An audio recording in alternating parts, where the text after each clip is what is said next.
Hello, everyone, and welcome back to the Friends You Can Keep podcast. Happy New Year. Happy New Year, Merry Christmas. We are back from our holiday hiatus. Yeah, holidays were good. We made it. We had a fun time. Yep, we made it. We made it through. We did the holidays here. We did. We had an almost. I had to take both kids to the doctor on Friday before Christmas. Yes. Double ear infection and with just the vague symptoms of one of them has a fever and one of them has a lot of snot. So let's find out what they have. Turns out one of them with the snot had nothing, and the one with the fever had a double ear infection. I did notice today, I think when Robin woke up from his nap, I don't think it was first thing this morning. I think it was his first nap. When I went in to get him, he was pulling on his ears. He was standing at the railing like this. Well, that's okay, because Tony does that a lot. He wasn't leaning on it. He was just they like the sound, because like when you cover your ears. Yeah. So it's pull. Yeah, I was just letting you know. Did he keep doing it? I didn't really notice. Yeah, then. So, but in our hiatus time, and since I am now unemployed for the winter, the first note I have here is just very general. I've been more so than you, catching up on movies. Yeah, I watched one. But we did watch Barbie, which I thought was very good. I liked it a lot. Yes. I thought it was funny. I thought it had it wasn't, and I don't know, maybe it's because downsizing, those views aligned with mine as well. But I hated the end of that movie. I'm trying to say that Barbie had, the societal message it had didn't feel, overbearing. It didn't feel like a movie where it's we get it already. No, I didn't think so at all. Whereas downsizing, I felt that way. We saw downsizing when it came out. But I think downsizing was because it shifted. Abruptly. It started as a comedy, and then within 10 minutes in. Within one scene, it whoosh, and it became this political think piece. And it was nothing like any of the trailers. Well, the trailers were all the first half of the movie. They tied the pieces tied together made it totally different. The trailers showed you nothing of the second half of that movie. It was weird. But now, I don't think they showed very much of Barbie either. But there was never anywhere I was like, that's not what I thought. The Barbie trailer gave away very little, but I think not for... So, downsizing clearly did it to show you, to not tell you this is a political think piece Matt Damon movie. Yeah.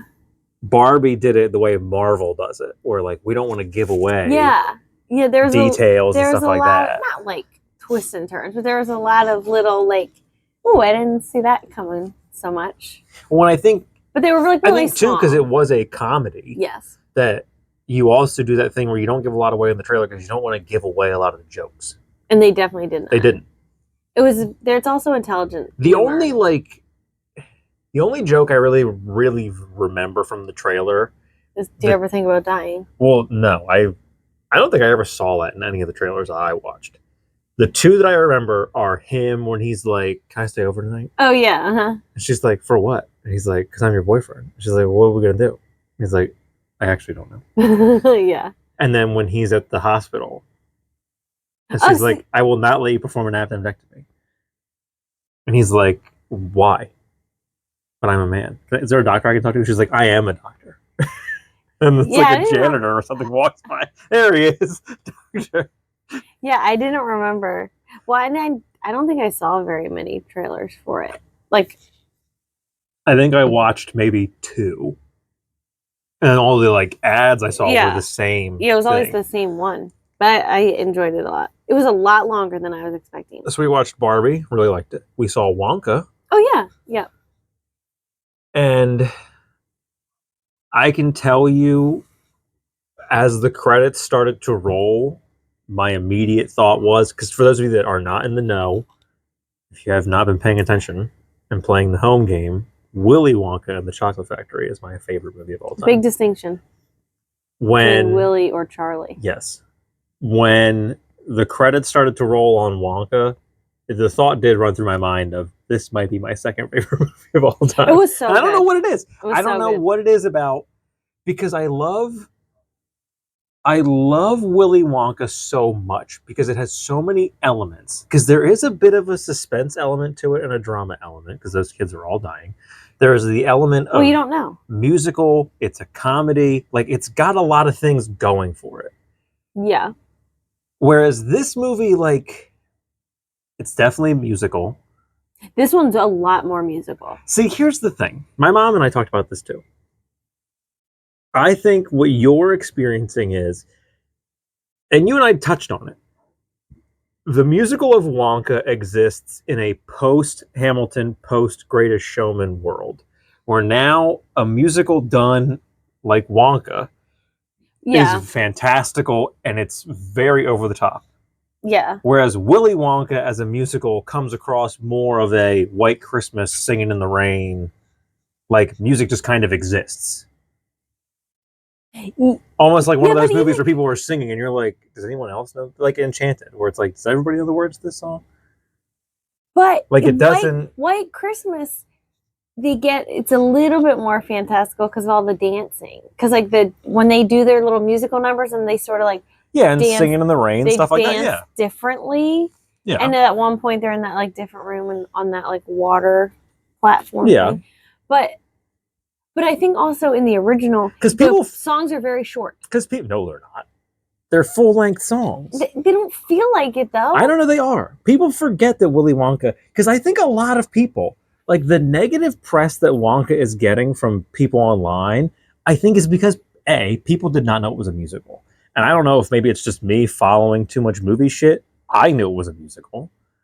But then, like, other people were commenting, like, I didn't know, but it didn't matter. The conversation about the original, and I think people don't realize the original is a musical. Because I said, like, I wouldn't consider it a musical, but it is a musical. Because it opens with the Candyman, and then you go into. Is there a song between that and Cheer Up Charlie? I don't think there is. Mm-hmm. Oh. I don't think, because the bulk of the music is at the Chocolate Factory. Maybe not. Because you get the Candyman. Doesn't his mom sing something when she's... Cheer Up Charlie. Is that at the house? No. Oh, that's at the laundromat. She starts when she's doing laundry. She starts singing Cheer Up Charlie. And then I've Got a Golden Ticket. Cheer Up Charlie, and then it's him and Grandpa Joe. But don't all the weird grandparents sing a weird song before he gets the ticket? No, they don't. No, it's just suddenly Grandpa Joe can walk. Can't walk to get his own cigarettes, but suddenly he can walk to go to a candy. I don't know how that works. I mean, we're definitely going to. I'm not going to touch into that movie a lot because we're definitely going to do what we talked about with Drop Dead Fred and shit. We're going to watch that and do a deep dive on it because I also have comments. I don't want to watch it. Too bad. But you have Candyman, Cheer Up Charlie, I've Got a Golden Ticket. You then go into Pure Imagination, which then takes you to the boat ride. Or no, you get Pure Imagination, then the first Oompa Loompa song, then the boat ride, then your second Oompa Loompa song. Don't they have 3? Then I Want It Now. Mm-hmm. Veruca's song. I'm like, Violet? No, Violet is the second Oompa Loompa song. She's the gum chewer. Violet, you're turning violet, Violet. Then you get Veruca Salt's song, then another Oompa Loompa song, then the fourth Oompa Loompa song with Mike TV. Oh, yep. You have to have one for each kid that dies. Mm-hmm. And then that's the last one in the movie? Yeah, that's the last song in the movie. Because then it's the whole here's your gobstopper back, and then you get the factory. That's the end of the movie. But it was a musical. It was very much a musical. And it was a musical play. They made it a show on Broadway. Well, Wonka was very But I thought Wonka was fantastic. Once again, they gave Willy Wonka a super dope outfit. Like, very fashionable. I want a hat like that. I found the jacket online. Oh, God. It's a great looking jacket. Yeah, but it doesn't belong in the real world. It's only good in that movie. Why? No. It's just like a trench coat. Yeah, but it would look weird. I don't think it would. Are there any other newer ones? Because these kind of are old. I saw Across the Spider-Verse. You didn't. You probably will. There's a third one coming out. Of course there is. Well, this was very much like Endgame and Infinity War, where this is a part one and the third one's a part two. Why? Here's my gripe with this one. Am I saying it was bad? No, I'm definitely not saying it was bad. Do I think, because there are people that are like, this is the movie of the year. I don't think it was. Do I think Into the Spider-Verse could have contended for movie of the year? Yes. But because it was so different. And so, not only was it such a good original movie, it was so different. Mm-hmm. This movie, it follows the same thing as that movie, but it's like the sheen has worn off now.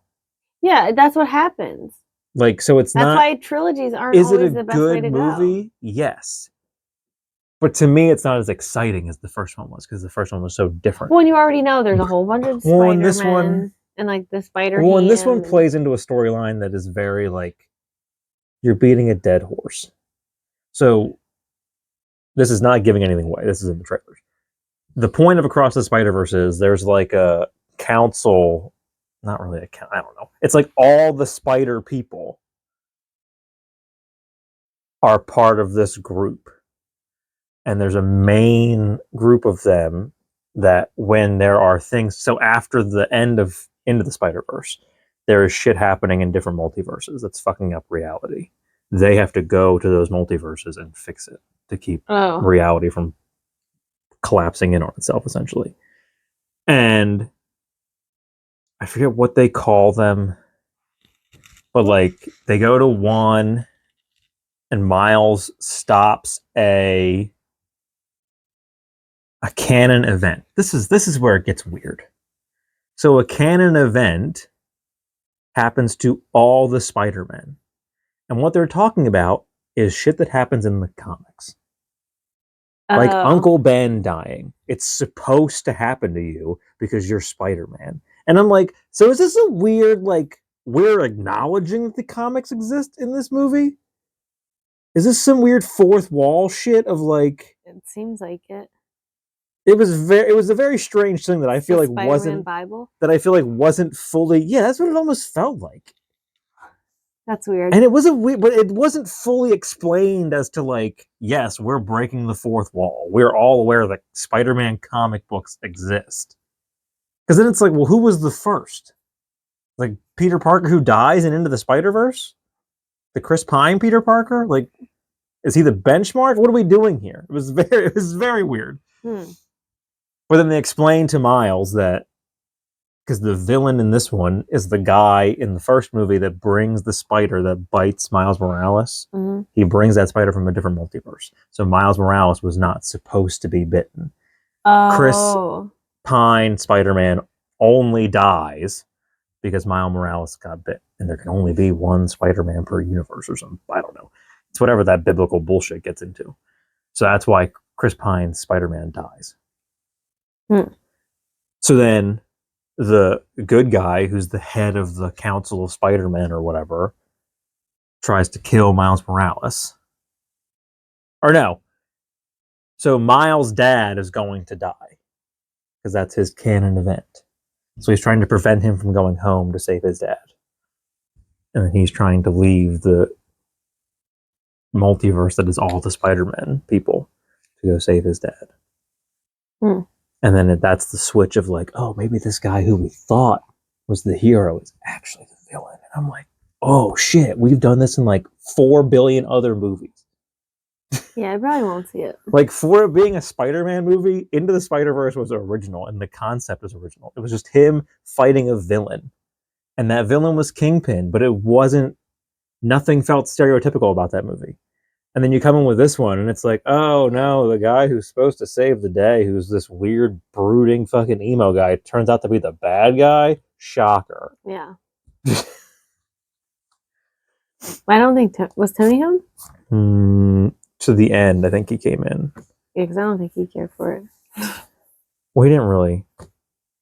I tried to show him Into the Spider-Verse. I thought he would love it because he loves Spider-Man, and he like didn't. Mm. It's not that he didn't like it; he just wasn't at all paying attention to it. And I'm like, cool, bro. I fucking paid to rent this because it's not streaming anywhere, and you didn't even watch it.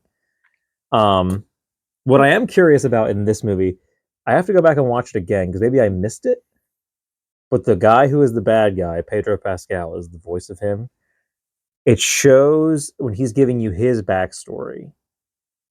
I forget what he says, but then he like shoots himself in the arm with what is clearly like the radioactive spider venom. So I'm like, is this going to be some weird shit where the spider that bit Miles Morales was from your universe and you were supposed to be Spider-Man?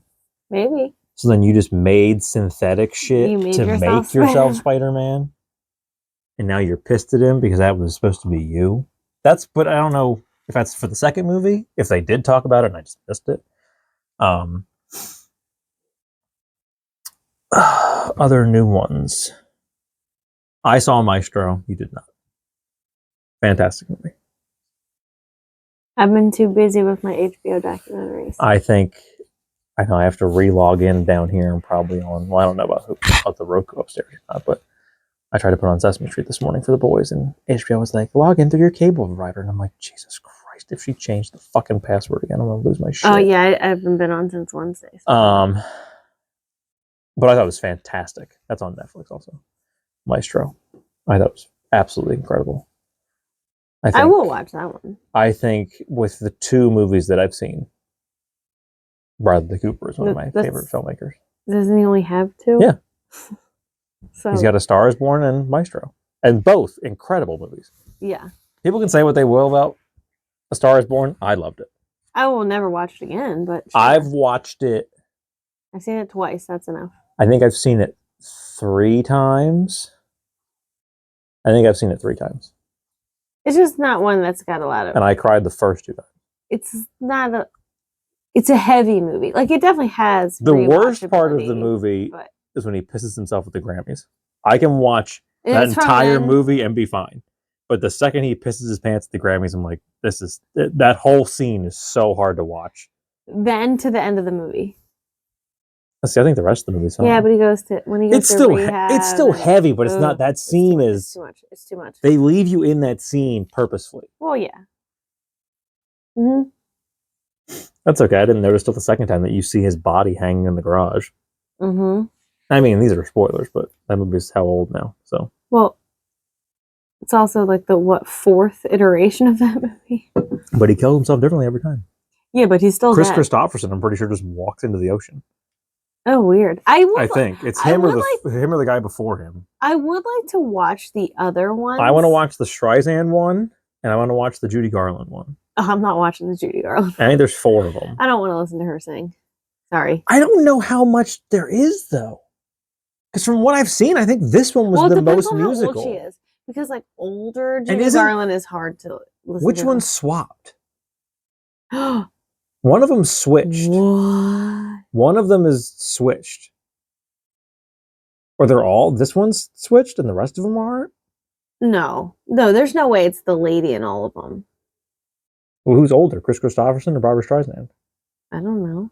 They're probably close to the same. Oh, my phone. Also, like, who's older? Lady Gaga or Bradley Cooper? They're probably pretty... Bradley Cooper. But not... Because Bradley Cooper just turned 50, I think. No. Yes. 50 or 49. Because I just saw a thing that was like, happy 49th or 50th birthday. Wow, I wouldn't have put him at I did not think he was that old either. And Gaga's probably, what, in mid-30s? I would guess Gaga's probably late 30s. I think she's older than a bit of older than you. But, like, isn't there supposed to be a pretty big age difference in the movie? They don't really tell you. But I don't think there's that big of a difference. She's budding and he's washed up. So she's not really budding. She's just like an undiscovered talent. Yeah. And he's an aging rocker he's not really even aging. It's just that he's washed up. His stardom has come and gone, and he's losing his hearing, and he's an alcoholic. And but I would just like to watch the other ones once, just to compare them, because I think it would be so interesting. That was one of those movies where we finished it and I loved it, and then your mom tried to watch it. I didn't care for it. I'm like, how do you not like this movie? It is like, and I forget how she didn't even make it that far in. I'm like, what are you doing? It was it that one? There was another one where she stopped it. We're like, no, you should just keep push through that.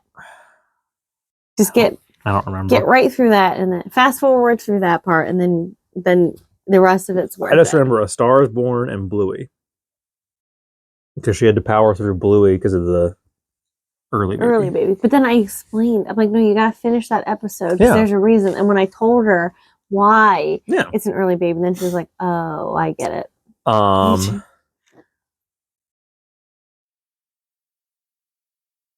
Maestro there was one scene that really, so Maya Hawke plays their daughter. Don't tell me. I don't I'm want not to hear telling any, you.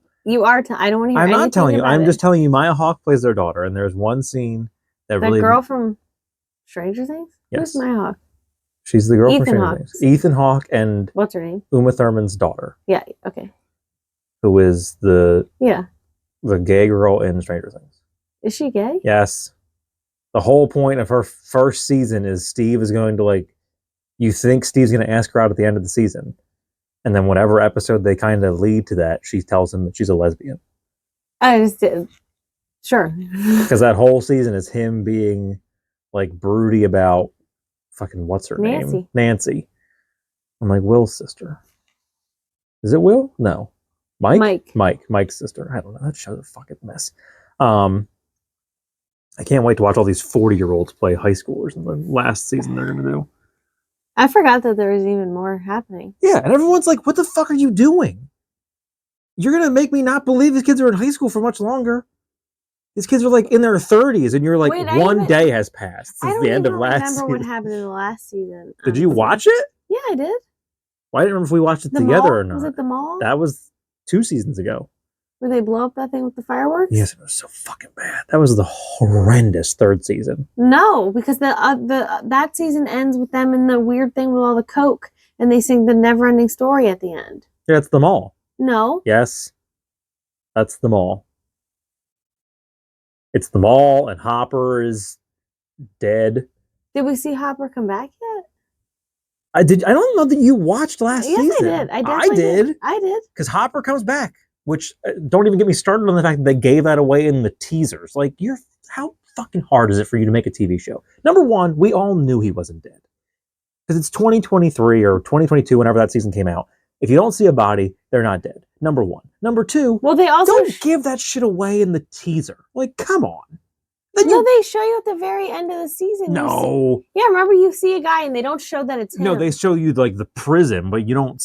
You do see a guy who looks kind of like him, and you're like, well, I don't know, but they don't concrete tell you. And then the teaser's like, guess what? Hopper's alive. And I'm like, but you immediately know he's not. He's in a Russian prison. I guess. No shit. Like, but my point is, don't do that.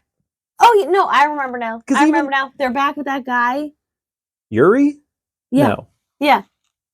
Yeah. No, Yuri's dead in the mall season. No. That guy. Brett Gelman? I don't know. Gelman. I think it's Gelman. I forget. The guy who's bald with the beard. Yeah. Yeah. And they're on the phone. Yeah. And she gets. Yeah. No, I watched. But at the beginning of this season, they play it like he's not alive, and I'm like, you already told us in the teaser that he was. Pick a fucking lane. Either give that shit away or don't. Right. Don't give it away. It's like when you watch a movie that makes it a big deal. Like, oh, this actor is playing this person. It's like, you gave us away in the trailer, and then you play it in the movie like, oh, it was a big reveal that Ryan Gosling was this guy. Oh, you mean like the neighbor in Christmas with the Cranks? Because they zoom in on him like we're not going to know that it's, what's his name? Dan Aykroyd? Yeah, and then he turns around and it's Dan Aykroyd. Like, well, yeah, but I meant like a more serious movie. There are movies that have done it. I can't think of any off the top of my head, but it always frustrates me. It always frustrates me. Yeah, I don't know. It takes them forever to shoot between these seasons, and then she kills her. Well, 11 kills her dad. Mm-hmm. They give you the whole backstory to the. Oh, but remember, this season was good because I really liked This season was good. I mean, last season was not good. Yeah. Season 3 was not good. Season 4 was good. Mm-hmm. Because I liked the backstory. They really went like this, then it went, whoosh, and then it came right back up again. Yeah. Well, you know, they kind of had some things to get out of the way. But I'm in the minority. Oh no, I remember now. I'm in the minority. It was all the cheerleader thing. That's like episode 1 and 2. That's like remember? That might be only the first episode. Also, don't get me When started. that stuff was happening, I was like, I'm not watching this. As much as I liked this season, I have the same. I said it on the internet, and people agreed with me. People did not agree with me about season 3. I am clearly the only person on the planet who thinks season 3 was dog shit. But I said it in season 4 when it ended. I'm like, this is another show. Thankfully, you're ending in season 5. But this is another show where all they do is introduce new people so they don't have to kill off the old people. Yeah. Eddie Brock is in 1 season. Everybody on the internet loved him. He is in 1 season of the show. Meanwhile, all 4, 5 of these kids have somehow been alive this entire time. It's the same complaint people had about The Walking Dead. How are these people alive for 15 seasons of this show? Yeah, they should have killed Rick in season 1, gotten it over with. No. Rick was the only good character for a long time on that show. He was keeping that show held together. He was the reason they had any problems. Every time there was a problem, where did it come from? Him. Because he was so smart. No. Yes. Because he was such an asshole. Because he tried to tell you, like, you're doing shit wrong. And they're like, fuck you. And then there's a zombie that comes out of this guy's closet, and he's like, I fucking told you, you're doing shit wrong. Every time they went to a new place, their shit got all busted up because here comes Rick. Oh, hey guys, when you see this guy coming, it means your whole town is about to be done. I mean, it should tell you something because the man was a cop. Zing. Well, he was a real dick. And now they're doing all these fucking spinoffs. Oh my God. That was one show where I'm like, I regret ever watching that. I don't regret ever watching it. I hate that I can't finish it. Because, like, I left and there was, like, a season and a half or something after I left. And I'm like, God damn it. And people were like, oh, it got so fucking good because the Whisperers came in. And I'm like, I'm not denying that it didn't get good. I would never. I'm not wasting my time on that. Well, no, I don't mean like for the like. Oh, we got real. We did the Stranger Things. We got real shitty there for a minute, but then we came back strong. Not a minute, a long stretch. No, you. No. Mm-hmm. No, you were out when Negan came in, and I think that was a gross, like, understatement from a lot of people. A lot of people left when Negan came in, whether it was because of the brutal murders. It was 100% because that scene was or if it was because people had issues with Negan's character. I don't care. I thought those seasons were good. Do I think that the network really built up a lot of shit that never paid off? Yes. And that's my issue with, I've said it on Facebook, I say it all the time. The issue with The Walking Dead was AMC. It was not Robert Kirkman. It was not any of the actors. It was AMC. It wasn't poorly acted. It wasn't poorly done. It just wasn't good. AMC wanted to milk the cash cow that was The Walking Dead. And to do that, they made 1 million spinoffs and absolutely murdered their original show. And then their season finales were just like... shit. But they were just an opener for a new show. It was a stepping stone to the spinoff. And it was... like, the season finales would be such a letdown. When I paid to see a fucking season finale in theaters that you built up, like, one of these people was going to die. And either Rick or Negan. And you really built it up like Rick was going to be dead. And then nobody died. And Morgan's like, hey, guys, I'm going to go to this other show. See ya. It's like, no one cares about you. And you know what we all did? I forgot you were here. All 4 of us? Because that was watch the season finale of The Walking Dead, take a 5-minute break, and then immediately watch the series premiere of Fear the Walking Dead. You know what all 4 of us did after Walking Dead was over? Got the fuck up and left. Because Fear the Walking Dead is a dog shit TV show. But I thought that was like the reboot of it, where they got the whole... Yeah, because it was on for 3 seasons and everyone hated it. And then AMC was like, well, we don't want to cancel it. So what we're going to do is, we're going to bring in new characters, put it in a new location, fast forward in time, and it's and they stupid. Fired. They got rid of the whole other cast. It was awful. Now you're doing all these. You ended The Walking Dead. And I was like, no, now Rick and Michonne have their own show, and Daryl's got his own show, and Maggie and Negan have their own show. No, you know what really ruined it for me? The fact that we're supposed to believe that Maggie is at that series finale or whatever. Whenever Glenn's eyeball comes out, she's in the midst of the series finale and season premiere, or no, the season finale and season premiere. She's having because it's the finale when they show Negan, but they don't show what's happening. Yeah, yeah. And the premiere is when they show it. She's in the midst of losing her baby or whatever. Yet somehow for the next 13 seasons, she's still pregnant. Well, no, it was a weird thing of everything looked like a miscarriage, but then they tell you it's not. I forget what happened. But then, she's pregnant forever. She was pregnant for 1.5 more seasons, I think. But they also, what's shitty about it, which shows you how bad they show time. but what's shitty about a post-apocalyptic show is there's no passage of time. They're showing you like, but they don't even the sun does go down, but they're not telling you like, oh, it's been 15 days since. Well, which is fine. I don't need like that. Well, you do when someone is pregnant, because then when you're pregnant, but they also didn't even make her bigger. When you're pregnant for like a season and a half, it comes across as like, you've been pregnant for 6 years, lady. What the fuck are you doing? So are you telling me like this season was? It was like the joke on Family Guy. They're giving the Griffins shit, and Peter's like, Bonnie, you've been pregnant for like 13 years. Either have the baby or don't. Yeah, it was just because then like I just kept forgetting. Like, are you still pregnant? Did you? Yeah. What's happening? Can we address it? Yeah. And now it's. Well, she wasn't pregnant in real life, so it wasn't a weird like we just wrote it into the show. Yeah. But yeah, they never put like a belly on her. No. Like she was just always. She was just super Maggie. hot. Just Maggie. Oh God, what the hell's her name? I don't know. I forget what her name is. Super attractive. I forget what her name is though. Well, like, I'm eating again with the notion of AMC killing that show. You are hyping up your series finale. At the same time, you are announcing, here's the Daryl Dixon spinoff, here's the Rick and Michonne spinoff, here's the Maggie and Negan spinoff. So it's like, cool. So no one's gonna die. No. So you're building up this big dramatic series finale where I know that not a single person is going to die, so you can do 4 other TV shows. Yeah, and I'm not watching all those. You lost me when you kept building up that Rick's final episodes, and then he leaves in a helicopter, and then Scott Gimple goes on Talking Dead like, oh, he left because we're going to make 3 movies with Rick Grimes. I'm like, fuck you, I'm out of here. Which they didn't.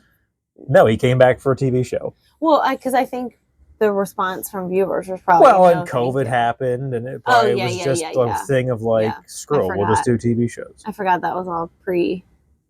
Well, now Robert Kirkman announced like, because he was the creator of, but he left the show at some point. Like AMC pushed him out.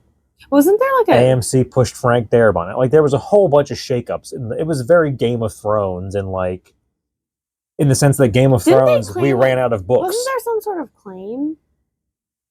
About what? One of them, and that's why they were like pushed out. Oh, you're thinking of Chris Hardwick. No, but I thought there was someone else. Yeah, you're thinking of Chris Hardwick. He hosted Talking Dead. Yeah. Well, and one of his ex-girlfriends made allegations against him. No, it wasn't that he kind was of allegation. Suspended for... It was the real show. I thought like one of the creators, like something happened with AMC. There was something I think with like Frank Darabont didn't agree with what AMC higher-ups were doing, so they just said, okay, see ya. Oh, yeah, okay. I think it was the same thing with Robert Kirkman, where I think Robert Kirkman was like, the creator of the comics was not like in agreement with what they were doing so they to were the like, show. okay, well, and they were like, go. okay, well, you can go. Yeah. We don't need you. Yeah, I think that's what it was. And there was a whole shakeup where they got like a new, I think Scott Gimple was out and some other lady was in. Like they did a whole bunch of shit towards the end, which was very much Game of Thrones is like, oh, we're out of books. So we're just going to start writing the show. And the 2 guys that are in charge of it all are like, oh, we got a Star Wars movie, so we don't really give a fuck about this anymore. Just end it. And we're going to go work on Star Wars. And then you ran Game of Thrones in the ground, and Disney and Lucasfilm were like, pass. Yeah. Right. And that was The Walking Dead. You fired all the people that mattered because you wanted to make 1 billion TV shows that all suck. And then you ran the main guy into the ground. Thank God Vince Gilligan was like, 6 seasons and I'm done. I'm not doing Breaking Bad after 5 or 6 seasons. Thank God he did the same thing with Better Call Saul. Because if you let AMC have their way, those shows would be awful. But I wonder Breaking Bad would have gotten to a point where it was unwatchable. Because that's what The Walking Dead did. Better Call Saul would have been the same way. Mm-hmm. Yeah, because you can see... Better Call Saul would have started while Breaking Bad was still on the air. People would have been like, what the fuck is this? It would have been too confusing. It would have been awful. Breaking Bad would have got awful. Yeah, it would have. That was definitely a show that you could have dragged on. But, like, why? But you had the intelligence of Vince Gilligan to be like, I'm not going to tell you in season 1, episode 1, this guy has cancer, and then let him live. To tell you he has, like, terminal cancer. Yeah, but that's not what kills him. But it doesn't matter. No, it's not what kills him, but I think it's like a shaky kind of, like, he does die of the gunshot wound, but I also think he just gives up. His cancer, they do sort of, like, leave that go a little bit. Well, it like comes and tapers goes. off. Yeah. Which, sure. But his whole point was like, I'm not going to tell you season 1, episode 1. This Mhm. guy has terminal cancer, and this show runs for 12 years. Mhm. Like, it's not believable that this guy is Mm-mm. still alive. No, because if the way Breaking Bad did end, it's believable. But what would have happened was, if AMC had their way, they would have killed Walt. And then, no, they would not have. Yes, they would have, because Vince Gilligan would have been steadfast on that. So then AMC would have killed Walt, and then Jesse would have been the main character, or fucking Walt Jr., or Skyler. They would have just shuffled people around. And it would not have And worked. it would have changed the show, and it would have been awful. Or they would have transitioned into Better Call Saul earlier. Like, instead of the show being about Walt, it would have became a show about Saul Goodman. Yeah, but you wouldn't have been able to... Well, I guess you could have. It wouldn't have worked. No. It had to end the way it ended. And it was fantastic. And Better Call Saul was fantastic. I think El Camino was good. When they have, like, it can even be, like, it's fine if you have... What did I just see? Like, I just saw something else. But I just saw something else that was like, oh, it ran for 11 seasons. And I'm like, yeah, and it was... Seinfeld. No. It was a more modern one. And I forget, it was something that was real shit towards the end. And I'm like, yeah, it shows that maybe 11 seasons is too much. Modern Family? Because The Walking Dead ran for 11 seasons. And I'm like, yeah, maybe you're pushing it. The Walking Dead was also a concept that you can't... I mean, the comics can go on. The comics are very different. Well, yes. The show was like... As much as I enjoyed that show, people are correct in the whole, like, after season 3, it just becomes, like, rinse and repeat. Mm-hmm. It's the same. That's what I said. Here comes Rick. He's going to go find a new town, and he's going to bust his way in there, and then he's going to fuck whoever's wife is available. And he then didn't do that. And then he never did that. Here comes the zombies. He and never then, did that. Oh, this town's busted. We got to go to the next one. Then he moves to the next town, and he tries to take that lady and her kid, and everyone gets eaten. As much as I loved Rick, I thought the direction that show should have taken was that in that whole all-out war finale, Negan should have killed Rick. Yes. Because that show needed the reboot. And the reboot was Negan is in charge. They just needed to kill him. Well, what needed to happen was... At least one of them. What and needed not Glenn. What needed to happen... You did, because it's what happens in the comics. That was straight from the comic books. Okay, fine, but you didn't need to show Abraham was added. Glenn was killed the exact same way he was killed. But I didn't need to see it. I don't know. I thought it was great. I did not need to see it. Anyways. That's what I call what that show needed was you needed Rick to be killed by Negan, and then the rest of the group leaves, but you are plotting... Like, you're still plotting against Negan for the death of Glenn and Abraham and now Rick. But you needed... Like, the introduction of Negan kind of gives you the hinting of now it's Rick's group, like, on the run. They're always on the run. But they're not ever, like... You're never thinking they're the underdog. Like, they're always on top. Yes, they're running from, like, oh, this town... burned to the ground. We got to move to a new town. I wonder whose fault it is. They were always like the hero to the point of you knew they were going to win. But the way they wrote Negan into the show made it very much look like you're going to lose, and they did. That was the point of Abraham and Glenn. Yeah, but then the introduction of Negan was like, this is a fight you can't win. Right. And I think what needed to happen was the captain now. Negan needed to kill Rick to really cement in like you're not on top anymore. But then, like, what's the... Then you only have, like, 1 or 2 seasons left. If that's it. You can't do, like, a big and you arc either like end that. it. You either end it that Maggie kills Negan, revenge for her husband and her baby daddy and Rick and Abraham, and now she is the new, like, Rick, essentially, or Carl takes over, or whatever you want to do. But, like, you either end it that way. Carl's dead. Well, he is, but that's later. Because him and Negan get real close. Because remember, he brings him back and makes him spaghetti? And then Carl gets bit, saving some other kid. And people were pissed about it. And then AMC's like, well, we kind of killed him because his dad was a fucking asshole. His dad was like, you got to go back to school. No, his dad was like... Well, according to stuff I've seen, his dad was up AMC's ass, like, You need to put my kid on more of the show. You need to pay my kid more money. But then, like when he left, weren't they like, oh, he had to go? He needed more. Well, I don't know what excuse they gave, but like something about school. What I saw was that his dad was a real dick, Mhm. and AMC was like, "I'm not fucking dealing with this. Like, fuck you. Your kid's dead on the show. Get the fuck out of here. You want to push us? We're going to show you who's in charge." I do remember that. It was sad. Well, when Coral died, Yeah.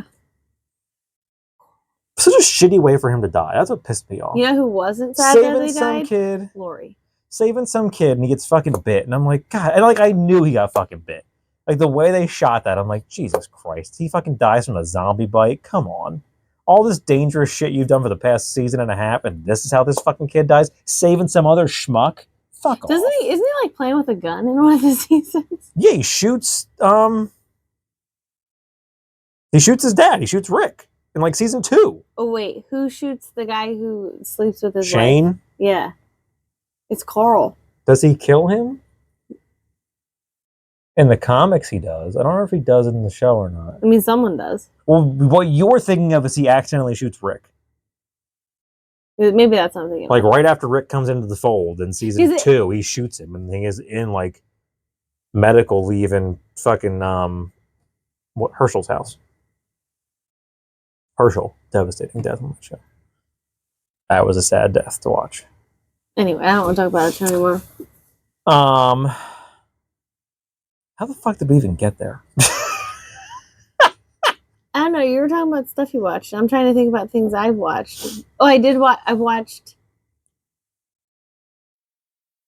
I don't even know at this point. Oh, Jesus Christ! So I watched. Great Photo, Lovely Life, which is about a granddaughter exposing her pedophile grandfather, and it is disturbing. But I'm just gonna let you talk this whole segment. Very good. And then I watched The Curious Case of Natalia Grace, which is wild. Highly recommend. And then for our very first one, I watched Love Wins, the Mother God Cult. Holy shit. I'm surprised you didn't talk about the fact that your girl got out of jail. Oh. Yeah, well, I mean, I don't know anything about it other than she got out. Was she acquitted or was her sentence up? I think her sentence was just up. No, I think no. I have no idea. I don't care. You should. That's a good one. I don't. You know what happened, correct? I am aware of what happened. I didn't watch the Hulu made-for-TV movie. I didn't watch the Netflix documentary. I did. I'm aware of what happened, but I didn't watch it. Because Munchausen by proxy is very fascinating. Because I am beyond my quota of true crime. It was a murder, but that was like the original. And I should say true crime. I should say I am beyond my quota of murder and cults. I just want I want all the cults. I want McMillionaire. I haven't watched. I also watched Twin Flames. Is that what that show was called? No, just McMillions. McMillions. There it is. I want McMillions. I want Lula Rich. I want real shitty people making money. I want like Lula Rich is a cult, but that's not the point of the documentary. It's clearly a cult because MLMs are. Yes, but that's not the point of the documentary. The documentary is not like, oh, look at this weird. You should watch Twin Flames. Look at this weird sex cult of people that I'm done with shows with the word twin in the name. I watched too much Twin Peaks shit that was way too fucking weird. No, Twin Flames. I'm aware that it's not the same thing. No, it's like essentially like the concept of having a soulmate. I'm not watching it. But I'm not watching it. I'm done. It's good. I'm maxed out. I'm maxed out. I wanted to watch that reenactment of The Thing About Pam? No. God, I didn't want to fucking watch that. What was the other one? I'm not watching The fucking Staircase. No. I'm not watching with Colin Firth? No, I'm not watching your Hollywood recreations of things that actually happened. I'll watch that myself. They're never you went to see because Colin Firth was in it. No. No. I just want to know if that guy fucking did it or not. I'll watch it. Add that to the list of things I'll watch without you. No. I want to watch The Real Deal. Who's his Although wife? You gotta watch out. There should be a disclaimer on Tony Collette his wife? Yes. I mean, she's not. She's in one of them. She's not in it very long. But well, I don't know if there's flashbacks. Thinking of? Where it's the neighbor and they're Mormon, and he kidnaps the daughter. Abducted in Plain Sight. There it is. The show they made that. about that. No. I wanted to watch that just because the documentary was so shocking. But then I but didn't. the show's not going to be But shocking. then they didn't. I wanted to watch Love and Death or whatever it is, that one with Elizabeth Olsen on HBO Max. That's another Oh, I one. almost watched that. It's in my list. Didn't watch that yet. Is that? Oh, it's a recreation, isn't it? I Yeah, don't really care for those. because I'm like, I can't take it anymore. I want to watch the I real can't take it ones. anymore. They're so good. The most I will watch is Dateline. I'm like, I'm done with everything else. Unless it's not about murder and cults and weird sex stuff, like I'm out on everything Oh my else. gosh, the weird sex stuff is the best one. I'm more into like, let me just catch up on movies. Yeah, let me just catch up on all the. Although Like I finally, I have been vetting them. I have to be a little bit careful because some of them are too much for me. If there's kids in there, I got to be real careful. I lost my edge. I used to listen to podcasts where if it's like abductions of kids, I have to be very careful. I can't handle them anymore. I finally caught up on Whiplash, which is that drummer, the jazz drummer with J.K. Simmons and You say it like I'm supposed to know what that Miles is. Teller. You should, because when it came out, that movie was a huge deal. How old is it? Older than you would think. I'll look up what the date was. I have to do it on my iPad. Because I'm thinking it's like more recent. I'm like, I don't. No, Whiplash is older. I have no clue. I thought you were watching Drumline. How dare you? It's a great movie. I'm not saying it's not. Nick Cannon is a decent actor. His stand-up comedy is horseshit, but Wait, I don't know that I would. I don't know what kind of actor I would call him. I said decent because his movies are decent. Yeah, but I don't even know that I would consider I don't even know him what movies he's seen him in outside of Drumline. I don't know. I often think that he's the guy from Cousin Skeeter, But he's not. I think that too. Whiplash came out in 2014. That's why I have no recollection. Let's see if I can show you pictures. Well, I saw you watching it. Is it like he can't read music? What's happening? No, he's a jazz drummer, and J.K. Simmons is the conductor and the teacher. And it's I don't know that you'd be able to handle it. Like when the Blumhouse productions came up, I thought like, is this a different movie than I thought it was? Because Blumhouse is a horror company. So when that came up, I was like, wait a fucking minute. Is someone about to die? But there are scenes where like Miles Teller is drumming so hard that his hands are bleeding. And there's blood all over the drums. Ew. Because so the first time he's drumming for J.K. Simmons, it's like, you're going too slow. It's fine. Start again. Goes again. He's like, nope. Like stops him immediately. Too fast. Do it again. Too slow. Do it again. And like they go back and back and back and back and back. And then it's him practicing. And then there's a scene where it's him and two alternates. And they're swapping out because none of them can fucking get it right. And then eventually he's drumming and he starts bleeding. And like you can see blood going onto the drum kit. And J.K. Simmons. Yeah, because it's in here. Where you hold the sticks. I've never. So it's essentially like his hands are so chafed that the skin is just opening up and he's bleeding. I guess it's from like practice. So it's like I've never seen like videos of drummers. But as he's bleeding, J.K. Simmons is screaming at him like, "Don't stop!" and like screaming, like. And there's scenes where he's like super in his face. It's a very intense movie, but it was so good, so fucking. It's so bizarre. J.K. Simmons is a fucking good actor. Like, oh, there's blood in this movie. You probably can't handle it. Meanwhile, I'm upstairs. Well, no, watching, I'm telling you, not because of the blood on the drum set. I'm telling you because of how intense it is. Yeah, but meanwhile, because it's but watching people act it out versus just some. I mean, that one podcast or YouTube video you had on was unbearable. Well, no, that came on, and I thought you have the audacity to hear my comedy podcasts and say, "I don't understand how you can listen to that person for so long." This girl's voice sounded fucking unbearable. I'd rather listen to female. And she delivered shit worse than Keith Morrison. She is talking about shit with a tone that sounds comical. And Keith Morrison isn't doing it on purpose. She sounded like she was doing it on purpose. Definitely not.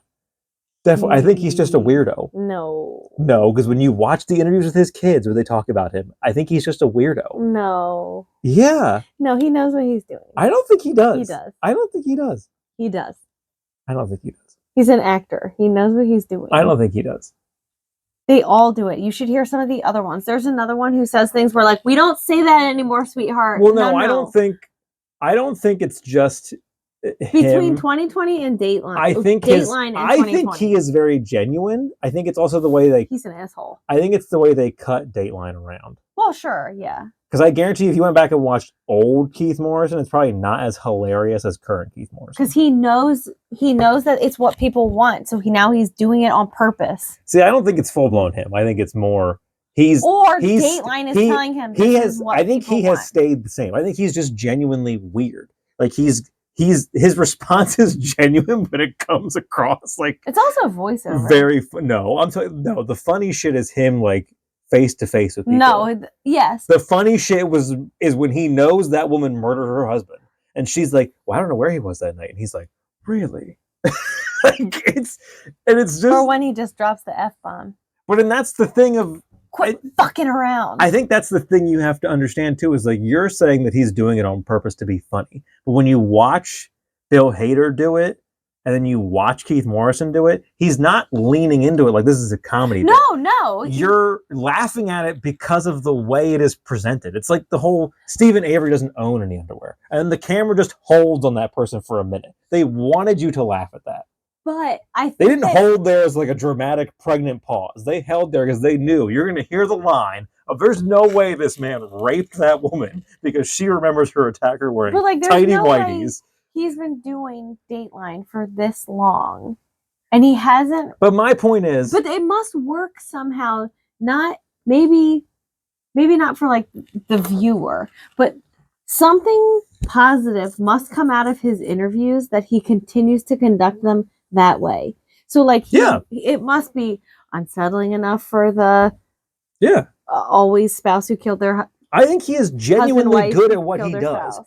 I think what you're describing is not him. I think it is the editing. I think the editors cutting. He's actually what he says in their responses are accurate. But the way you are cutting those interviews together, I'm sure there's a lot of other with the pauses because like they're not. No, they add a lot. They add the pauses. I think it's the editing that makes it funnier than what it should be. Because I think Bill Hader doing an impression of him on SNL really blew that up. Like, this is hysterical when you watch it at certain times. Even so, like, obviously. Because it's not funny when Lester Holt does it. It's not funny when that other guy does it. It's not funny when Lester Holt does it because his aren't good. And there's another guy who's even the heavyset white guy?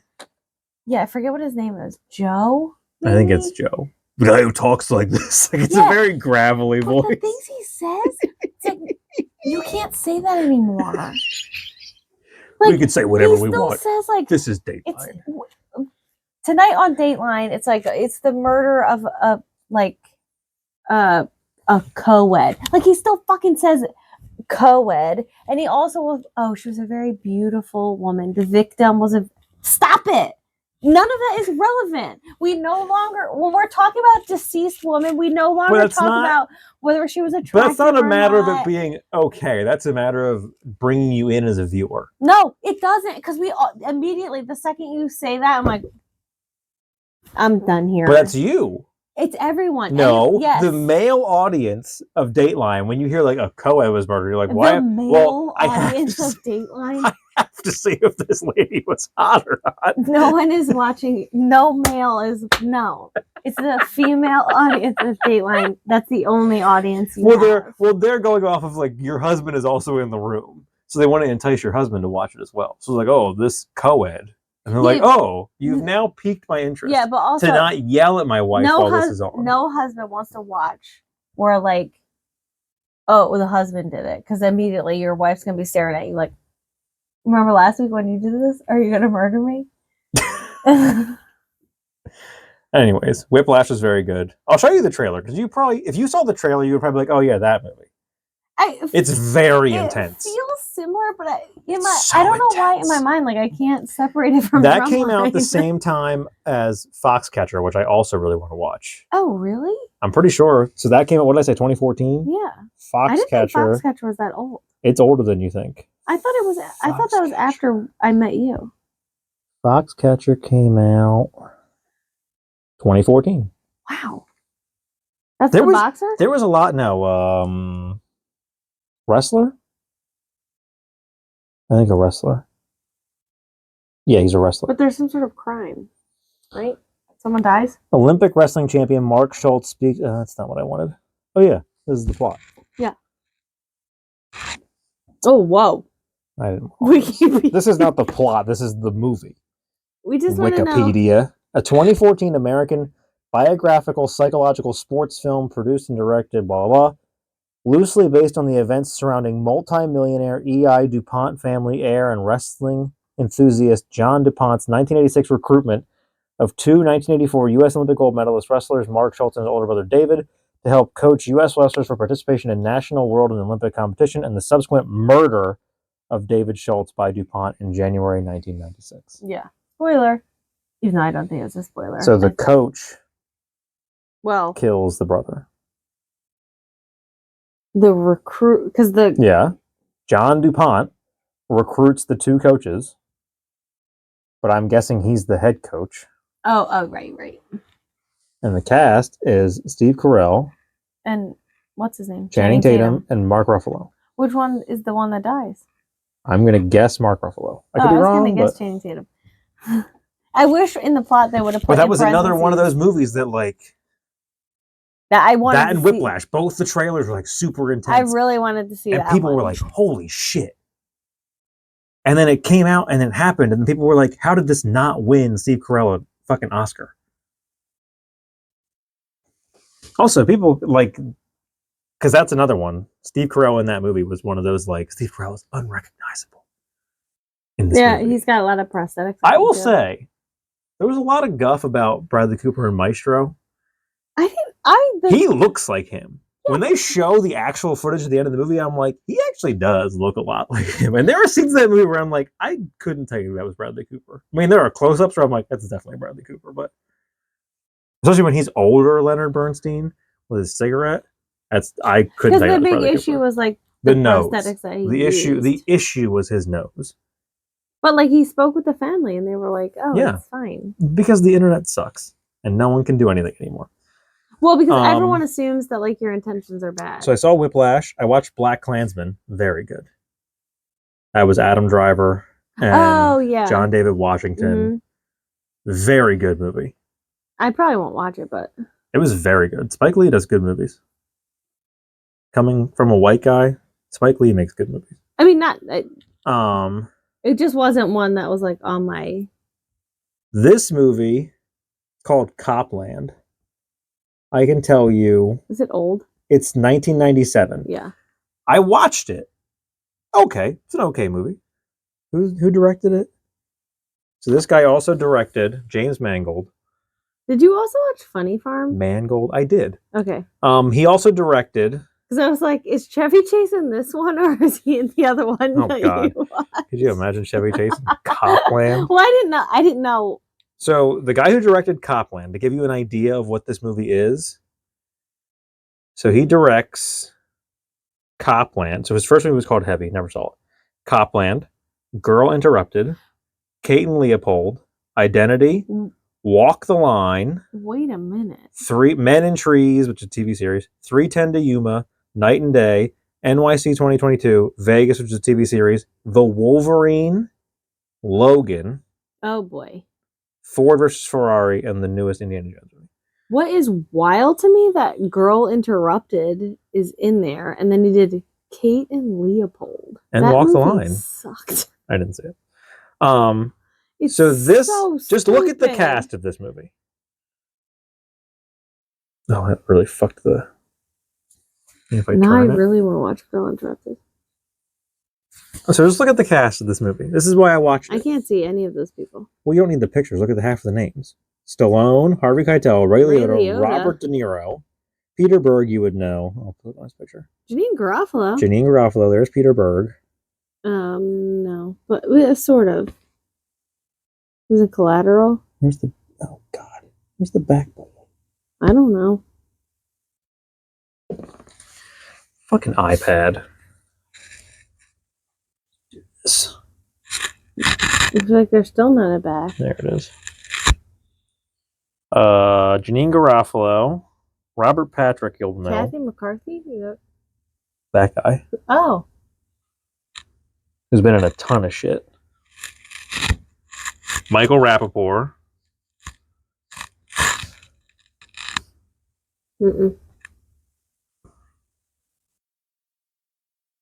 Oh God, she was in that awful Vin Diesel movie.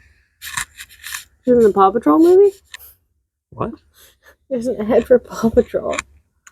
This guy who was in the Christopher Nolan Batman movies. I think he's been in a ton of shit. Sure. You would know him to see him in other movies, but like, what a stacked cast! This lady.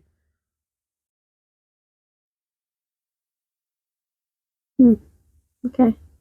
Again, you would know her. She plays someone's mom. What was she in? She definitely plays somebody's mom. Analyze that. The Bounty Hunter. The Bounty Hunter? Jennifer Aniston? No. Oh yeah, it is Jennifer Aniston. I thought it was Katherine Heigl. No, that's The Ugly Truth. The Bounty Hunter was not a good movie. Same movie. Not even close. Maybe she's not. I definitely thought she was like somebody's mother. Like a little kid's mother. But I'm not seeing anything on here that... Oh, she's in fucking Casper. Oh, she's the mom? No, I think because the mom's dead? Dead? Yep. The mom's dead. She's in, I think the ghost mom appears at some point. No, she's the... When did that movie come out? In the 90s? Is that hopeful? It wasn't on her IMDb. 95? I'm pretty sure she's the lady with Eric Idle when they come to sell the house. And she does get killed and turned into a ghost. But when they're doing all that shit where, like, here's Dan Aykroyd as a Ghostbuster, like, it's all those weird cameos, and Eric Idle is the realtor, I think. I mean, I have seen Casper, yes, but I don't. That guy? It's annoying on IMDb that you're showing me a picture and then next to it is a video because the video was a Sheen. Edie Falco? Yeah. And I'm like... But, like, an absolute stacked fucking cast of people. But was it good? It was decent. I mean, it's a 90s, like, cop procedural kind of movie. So the whole point... Why were there so many movies in the 90s about, like, just day-to-day I mean, cops? you watch it and you're like, holy shit, this movie came out in the 90s. Not just from the cast, but, like, the movie itself. What they're saying? No, not what they're saying, but, like, it just screams like this movie was made and came out in the 90s. Is there like, a lot of... I don't know is there what a lot it of footage where it's, like... I don't know what it is. It's just, like, zooming in on, like, the front end of the car. I don't know what it is about the 90s. Streets. You would think, like, it's because people walking. It's because people were a lot of, like, that's gay. But, like, that's not what it is. Like, there's just something about a movie made and came out in the 90s where you watch it and you're like, yeah, this is a 90s movie. Like, it's so obvious this is a 90s movie. Because I feel like in the 90s, they really tried to make, like, a lot of, especially in the opening, like, a little bit artsy, but not so artsy. But the premise is Stallone is a sheriff of some small town in New Jersey. I'm out. And then all the, like, Harvey Keitel, all those guys, Michael Rappaport, they're cops in New York. They live in that town in New Jersey. And it's essentially like, we're all dirty cops. Oh, so we're dirty cops in New York? We come home to New Jersey. And Stallone just, like, lets everything slide because he wants to be a big-time cop. But so it's very... Because Michael Rappaport, like, very opening in the movie, he comes out of a bar, or I think it's a nightclub, is driving home. These two black kids, like, ram into the side of his car. He pulls up next to him, flashes his badge. The kid points what looks like a gun at him. Rappaport pulls his gun out, kills him. Oh boy! The gun was the steering wheel lock. Remember those? Yeah. Yeah, that's what he pointed at him. Michael Rappaport is adamant that it was a gun, but Harvey Keitel is his uncle, and it's on a bridge. I forget what bridge it is, but it's on a bridge. Verrazano. No, that's the only New Jersey, New York bridge I know. It was a name that I knew, but now I can't at all remember what bridge it was. I don't think it was the Brooklyn Bridge. I don't know if that goes to New Jersey. Probably not. Sorry. Well, I also don't know that he was going to New Jersey. No, he had to have been, because I think Stallone is, like, on the riverbank looking at the... I don't know. The only one I know is Verrazano. But they're all... The Lincoln Tunnel. They're all there, and then all the cops that are friends of Michael Rappaport, and they're all white, are trying to figure out how do we spin this? How do we cover this up? And the one guy like plants drugs in the car, and one of the black EMTs sees him. And then when he's like, "Oh, we found," like he plants a gun. "Oh, we found the gun and we found cocaine or whatever." The black EMT is like, "Bull fucking shit." And then when he starts beating up on the EMT, Harvey Keitel yells that Michael Rappaport jumped off the bridge. But he didn't. They're taking him to New Jersey, where they live, to try and hide him away. I should watch it again because I did fall asleep because it was very late, and it's a longer movie than you'd think it would be. But there's also some shit with like Ray Liotta's partner, I think, also did some shady shit, and they covered it up for him, but now he's dead. And there's a scene where Ray Liotta's like starting shit in this restaurant they're all in Jersey. And I think Harvey Keitel yells at him to leave. And the picture of his dead partner is on the wall. Ugh. Well, it's just his like police picture. Yeah, it's not his like autopsy photo. It's like his police uniform, like academy picture. But Ray Liotta's screaming about like something about like what I did for you, and that's why you fucking come in here and you sit with your fucking back to his picture because you can't stand to fucking look at him. Like it's a very 90s New York cop. Yeah. Like it was a good movie though. I do love Ray Liotta. Even though I'm not... I can't believe he was in so much... I feel like... We talked about this on the show before. I feel like every movie he did... Yeah, this is his last one. Every movie that came out was like, oh, Ray Liotta's last film. Cocaine Bear. And I'm like, like, good movie, but like a shame for Ray Liotta. That was his last movie. Not but then like movie. 3 more movies came out and he was in the trailer. I'm like, what the fuck? Are you acting beyond the grave? Is this what happened? Like, did you just like act yourself right into the grave? But then it was a weird like people... What happened to him? Did he have a heart attack? I think he had a heart attack. Or was it the smoking? No, Chantix did not kill Ray Liotta. I didn't say Chantix is what helps you quit smoking. Yeah. Well, you're suggesting that's what killed him. Well, if you Chantix did not kill Ray Liotta. If you feel free to sponsor this podcast. Chantix. If you we know, feel free not. No one smokes here. Thank you so much. Yeah, we're a testimonial why you shouldn't smoke with Chantix. No, I mean, good for you, Chantix. Thank you for doing the Lord's work of stopping smoking. Thank you for not killing Ray Liotta, despite what my wife is trying to say. No, on this I'm podcast. just saying like the cigarettes. I'm saying like Philip Morris killed Ray Liotta. Philip Morris killed a lot of people. Whether or not they killed Ray Liotta, I don't know. But then it was a weird like, are people Weekend at Bernieing you? Like, what's happening here? How are more movies coming out with you in them? that movie with him. Did you sign an AI agreement? Like, what the fuck is happening? And I feel like he died and 4 movies came out with him in it. Or is him and what's his name? Taron Egerton, it's a TV show. Oh. Every time we talk about this, you say it's a movie. I thought that was his last thing. Yeah, I think a lot of people did. And then 4 movies came out. And it's like, holy shit. He's a busy man. How old was he? Older. We need to find out. I need to know. Go away. Raymond. Because I'm sure Wikipedia will tell us. Liotta. His name was not Raymond. It was. I don't think it was. Raymond Allen Liotta. He was... I don't care when he was born. Well, if you tell me when he was born... Why? 854 to 2022. 54 to 2002? Oh, he was 22. Oh. He was 50, 70. 67 years old. Oh, well, I was getting there. He died in the Dominican Republic. Did he have a heart attack? Born in Newark, New Jersey. We had a heart attack. I think he had a heart attack while filming something. Died in his sleep at 67 years old during the filming of Dangerous Waters. He was engaged at the time of his death. Cool. Respiratory failure, pulmonary edema, and heart failure. Oh, no. Oh, so sort of. He had heart disease. With atherosclerosis cited as an underlying issue. What? Also, you love Ray Liotta. You need to see Goodfellas. Shame on you that you haven't seen Goodfellas. You love Ray Liotta? You need to see the movie Corrina. I haven't seen Field of Dreams. I also haven't seen Karina Karina. I probably haven't seen a lot of shit lately.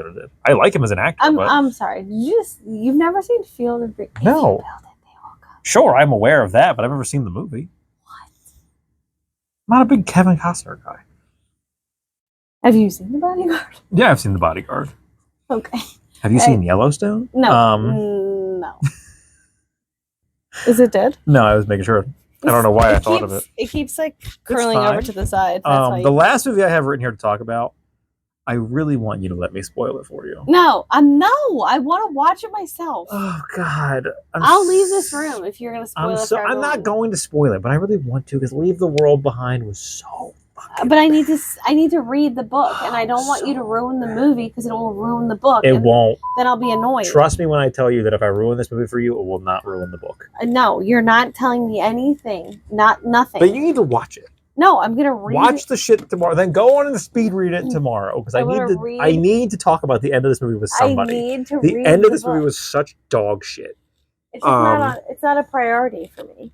First, I want to read the Roger Rabbit book. No, read this one first. The Roger Rabbit one's so tiny. What's funny is they talked about it on. Stress because he can't get over here. They talked about move the gate, dumbass. They talked about it on. He's gonna hop the fence. It's gonna cause pure mayhem. They talk about it on Douglas Movies today, where I thought she was going to say like, "Oh, it was a good movie," and then Doug Benson's like, "It's so funny." He's like, every person. He's like, I haven't seen it yet, but every person that I see talk about how bad it is, and it's one I of those. haven't heard anything good about it. It's one of those movies where, well, I've seen nothing but critics raving about it. How it's such a great movie, and it was the #1 movie on Netflix for so long, and it was this and that. Well, of course it was because everyone heard it was shit, so they wanted to watch it. Like, I don't know that, especially with streaming services, like, if I hear a movie is bad and it's just streaming on Netflix, I can watch it for free. Of course I'm going to watch it. Oh, my dear. I could tell you every part of this movie because I'm reading an article now about, I'm not reading it, but the difference between the movie and the book. No. Holy shit. This movie is drastically different. I need to read the book and then watch the movie because I need to know. I can't, you can't spoil the movie because then I'll be waiting for that to be happening in the book. So I can't know anything about the movie when I read the book. Because then I won't. Because if the book is enjoyable, I won't like it if I already. Well, get on it because I need to talk to somebody about this shit. Well, you're gonna have to hold off. But he said, like, what sucks about it is not a movie where the movie is shit and the end is good, so you can kind of forgive it. It is a movie where the movie is shit and the ending is shit. Yeah. But, I mean, at least, like, it's just all bad. So you could just hate the whole thing. I almost hate when, like, oh, this movie was so bad, but then the ending was good. And no, I don't want that. Because why did I waste all that whole time? But see, I would rather the ending be good because then it makes me feel better that I watched this whole movie and the ending was okay, and I'm like, okay, I didn't waste 2 hours of my life. Meanwhile, I get to the end of that movie. I feel like I wasted. I get to the end of that movie, and there is not a single part of me that's like, man, this one element made it really okay for me to waste 2.5 hours of my life on this absolute horse shit movie. Leave the World Behind. Oh, it is. Well, it's not always like the same. Get on it. It's not like the Christmas with the Cranks. Oh, that's not. It's called Skipping Christmas. Get on it. I'm so mad. Well, I have another book that I'm reading that's it's a very slow read. Maybe I'll put it on pause. Yeah, take you it back better. To the beginning. I'll download it tonight. How fast do you think I can read it? As fast as you can. So I have a feeling it's going to be a long one. We'll put that on pause. I can't. We will come back to it because I cannot. I'll do my best. I'm going to do my best. I don't care if it's 1 episode from now, 2 episodes from now, whatever. I'll make it a top priority. The movie, it will be no problem. I can watch that. Because I can't not talk on this show about. I know everything it's really annoying. Could not stand. It's really bothering you that I won't let you. It is. It's bothering me a lot. because it's not a movie you should watch. It's really making me mad that I understand that you want to read the book. It makes me mad that you're like, well, I want to watch the movie. I'm telling you, don't. Because sometimes I want to see. It makes me feel horrible that I used to have credibility in high school that my biology teacher would listen to me tell other kids about movies I saw because he went off my recommendations about movies to watch. Yeah, I am now 30 years old and I tell people this movie was dog shit. And the Oh, first no. two people I tell that to, their response is like, oh, well, I'll watch it. Why? Because I want to Why? see. I want to see. This is not, I am not suggesting this as a car crash movie. I've seen car crash movies where it's like, this is so bad you have to see it. No, this is a movie that's so bad you should avoid it like the fucking plague. But I just want to watch it because now. If I paid for our Netflix, that movie would have made me cancel our Netflix. I pay for it now. It's such a fucking bad movie. It's not free from T-Mobile anymore, so maybe after I watch it. But we're gonna go a little long because with us being off, I figured why not pad it a little bit. You have now reached the end of part 1 of this episode of the Friends You Can Keep podcast. Please flip the tape over to side B to continue to part 2.